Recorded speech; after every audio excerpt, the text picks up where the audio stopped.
लोगों का आप वोट दिखा रहे हो एक दूसरे के घर में, कभी जाति के नाम पे मुझे वोट दो, कभी धर्म के नाम पे दो, कभी गाय के नाम पे दो, कभी शहीदों को शहीद के नाम पे दो। ये पाकिस्तान जाके ये बिरयानी खा के आते हैं, ये सबसे बड़ी देशभक्त है।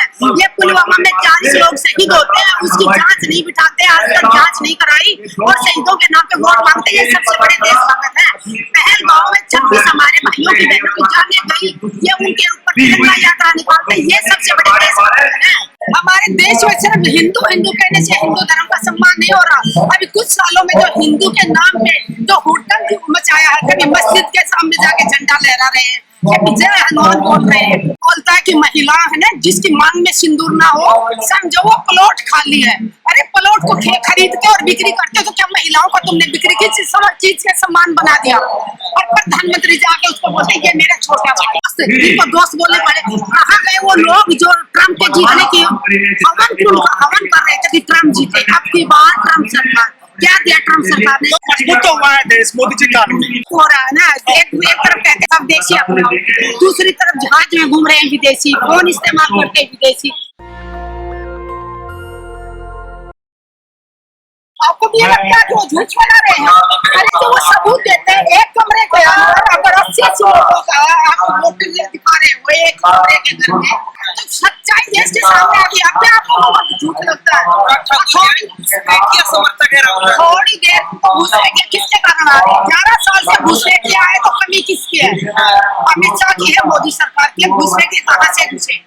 सरकार किसके है? इंटेलिजेंस क्या कर रहा है? क्या सरकार ने कांग्रेस की कमी से शुरू से चलता रहा, हम धीमे धीमे कम करते जा रहे हैं। कितने साल लगेंगे आपको? धीमे धीमे देश को बर्बाद कर रहे हैं। 70 सालों में जो देश यहाँ तक आया था ये नीचे ले आए हैं देश को बर्बाद करने की जो है इनकी साजिश है। ये सिर्फ अडानी अंबानी 2-4 उद्योगपतियों के गुलाम बन के रह गए मोदी जी, कठपुतली बन के। अगर किसी युवाओं को रोजगार दिया हो तो बताएं प्रधानमंत्री जी, आज तक किसी भी राज्य में इन्होंने एक भी काम के लिए वोट मांगा हो तो बता दो? मांगा कभी किसी भी आके हमने ये काम किया, हमें इस काम के आधार पे हमें वोट दो? कभी जाति के नाम पे मुझे वोट दो, कभी धर्म के नाम पे दो, कभी गाय के नाम पे दो, कभी शहीदों को शहीद करके उनके नाम पे वोट दो। तो ऐसे देश नहीं चलता है।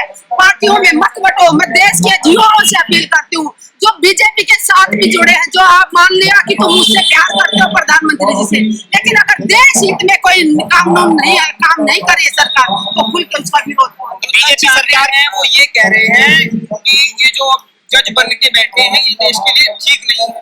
कौन बोल रहे हैं? अनुचिताचार्य जो महिलाओं के लिए पहले टिप्पणी कर रहे थे। जी जी, महिलाओं का सम्मान चाहे इनके बाबा हो। कोई बोलता है कि महिला है ना जिसकी मांग में सिंदूर ना हो समझो वो प्लॉट खाली है।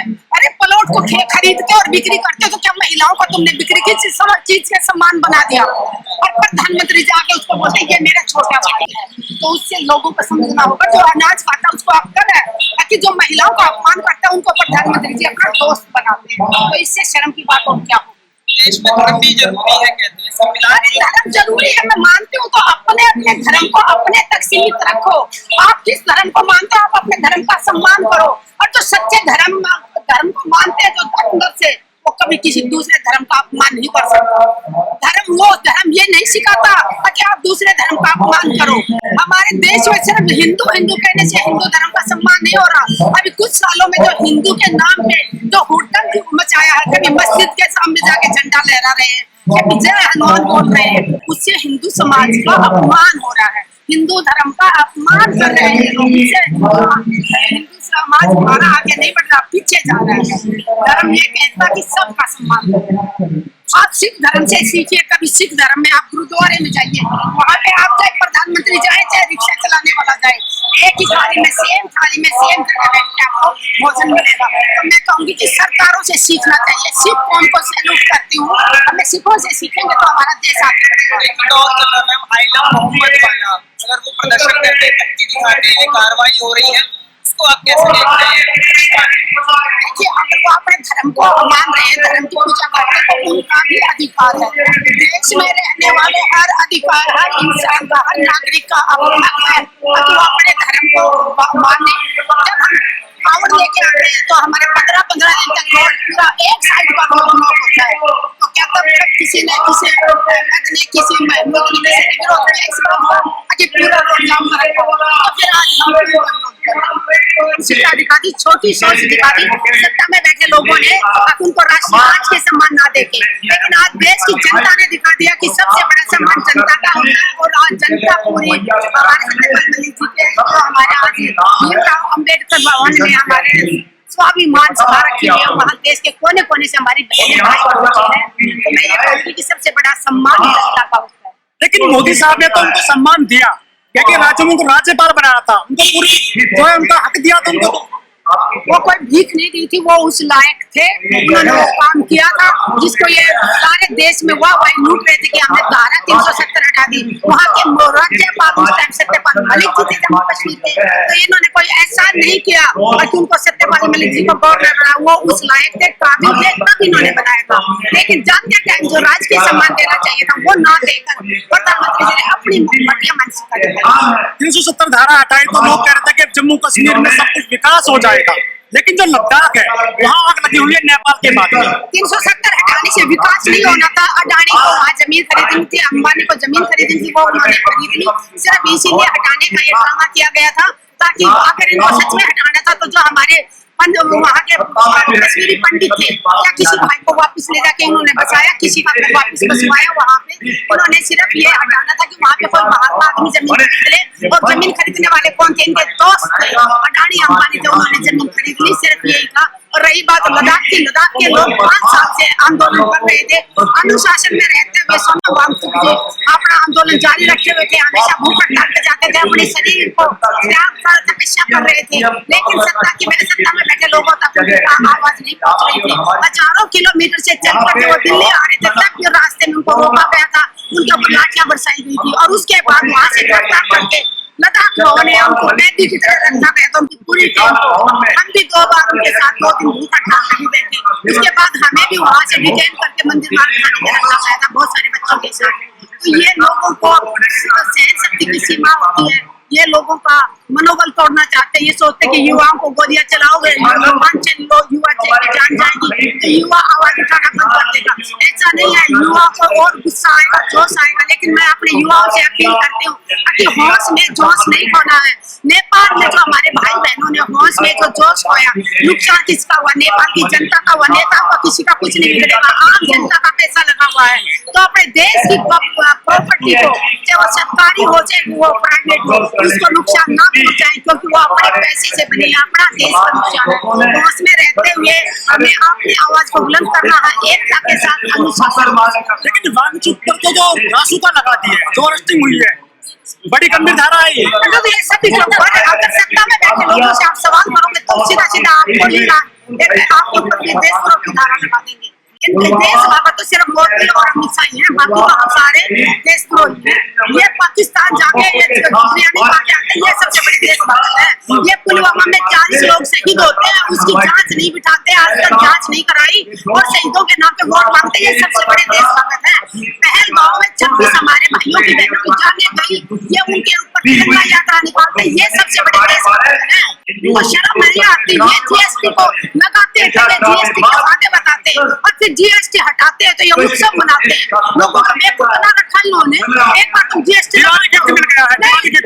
हजारों लाखों करोड़ रुपए जब इन्होंने देश की जनता से जेब से निकाला है, तब जीएसटी के फायदे बता रहे थे। आप जीएसटी हटा के उसके फायदे बता रहे हो।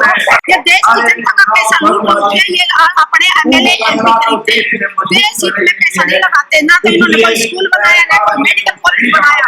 ये सिर्फ और सिर्फ अडानी अंबानी या 2-4 और उद्योगपति है, उनका बदलाव करते हैं। ऐसा लूटो और देश छोड़ के भाग जाओ, ऐसा इनके जमीन में।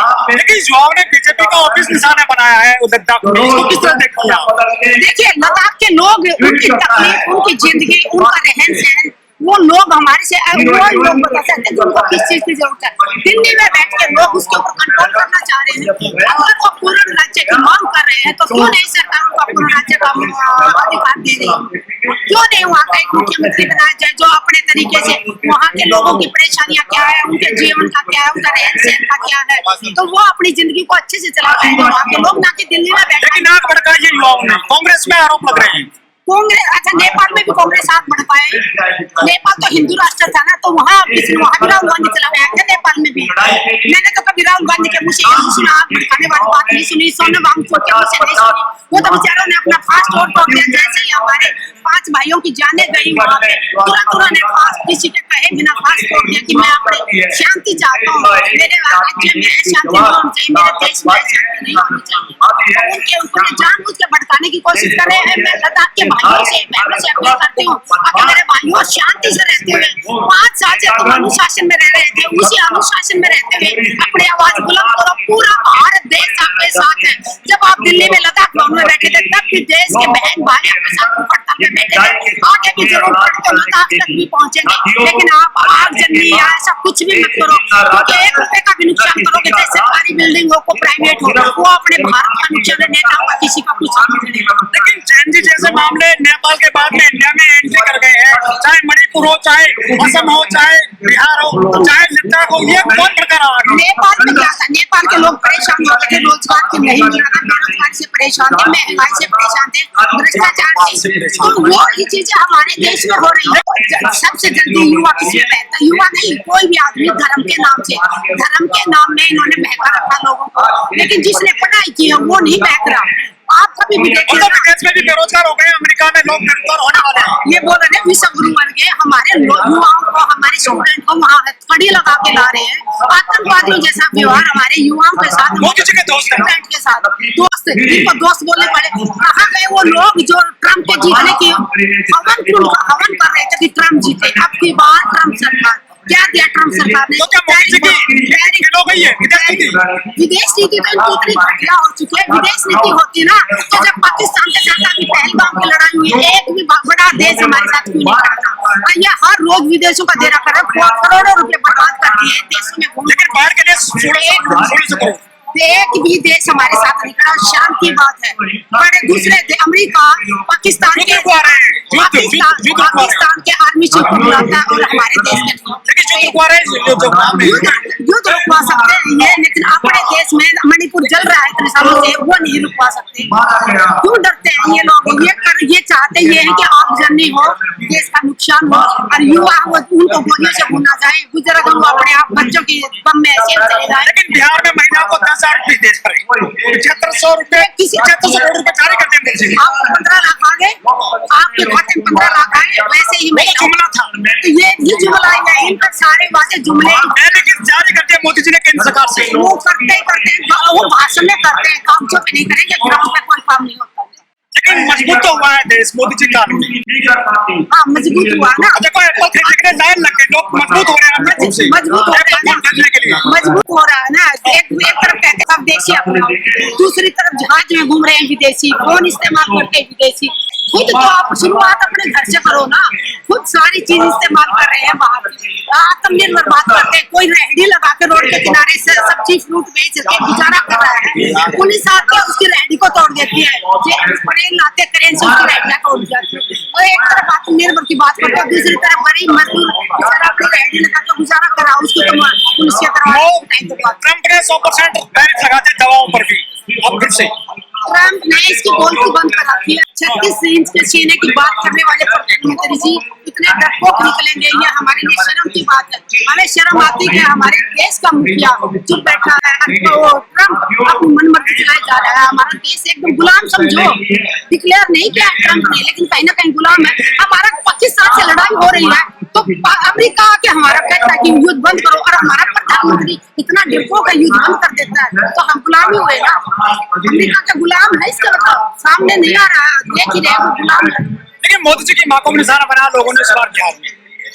दूसरों की माँ करिए, टीवी पे बैठ के डिबेट में इतनी गंदी गालियां देते हैं, तब प्रधानमंत्री जी को शर्म नहीं आती, तब उनकी माँ का दर्द होगा। किसी को एक जर्सी गाय बोलते हैं, किसी को 50 करोड़ की गर्लफ्रेंड बोलते हैं, तब वो किसी की माँ नहीं थी। किसी को आंदोलन जीवी बोलते हैं, किसी को ट्रोल करते हैं, सारा दिन गालियां देते हैं इनके IT सेल वाले, तब वो किसी माँ और बहन बेटियां नहीं है। सारे आम बेटियों को घसीटा गया, बलात्कार किया गया, रात को यूपी के हाथरस के अंदर रात को मिट्टी का तेल डाल के जलाया गया, वो किसी की बेटी नहीं थी, उस बेटी की माँ नहीं थी, तब इनको दिखाई नहीं देता। अपनी माँ के लिए अपनी किसी ने गाली दी, कुर्बानी देना अपराध है तो उसको सजा दो। सरकार किसकी है? बिहार में इनकी सरकार की, तो उसको अपराधी को सजा दो। लेकिन मुसलमानों को निशाने पर ले लिया योगी जी ने, कह रहे आए ना मोहम्मद नहीं बोल सकते आप उत्तर प्रदेश के लिए। इस देश का हर नागरिक का अपना ही अधिकार है। जो अगर कोई जय श्री राम बोलेगा उसको अल्लाह अकबर बोलने का भी उतना ही अधिकार है, जिसको वाहेगुरु बोलने का भी उतना ही अधिकार है। देश का हर नागरिक का बराबर का अधिकार है। ये देश आजाद कराने के लिए हर धर्म में, चाहे हिंदू हो, मुस्लिम हो, सिख हो, सभी ने कुर्बानी दी है। तो आज देश में रहने वाला हर सब भारतीय है। नेशनल दस्तक की आपसे गुजारिश है कि अगर इसको बचाना चाहते हैं तो नेशनल दस्तक को सब्सक्राइब करने के लिए रेड कलर के सब्सक्राइब बटन को दबाएं, फिर बेल आइकन की घंटी दबाएं। नेशनल दस्तक को बचाने के लिए बहुत जरूरी है कि हर खबर को शेयर करें, लाइक करें, कमेंट जरूर करें।